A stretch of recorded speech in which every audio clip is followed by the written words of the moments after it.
রাজধানীর আশেপাশের কয়েকটি জেলায় গ্যাস সংকট এখনো কাটেনি। নরসিংদীতে সোমবার দুপুর থেকে গ্যাস সরবরাহ বন্ধ রয়েছে। এতে শিল্প কারখানায় ব্যাহত হচ্ছে উৎপাদন। বন্ধ রয়েছে সিএনজি স্টেশনও।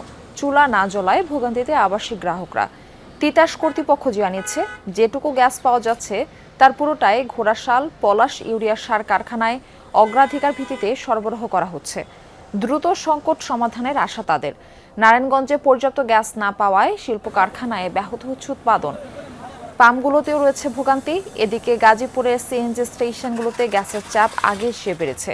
সে সাথে পাম্পগুলোতে কমেছে যানবাহনের দীর্ঘ সারি। আমরা গাড়ি চালাইতে পারতাছি না, আমাদের বউ বাচ্চার খুরাক দিতাম পারতাছি না, বাচ্চার দিকে গিয়ে চাইতাম পারতাছি না। আমরা বাচ্চারা বাবা টাকা দেন, বাবা মজা কামু করতে দেবো, গ্যাস পাইলে না আমরা গিয়ে টিপ মারমু। 300-400 টাকা রোজগার করে এটা নিয়ে বউ বাচ্চা নিয়ে আমরা চলি।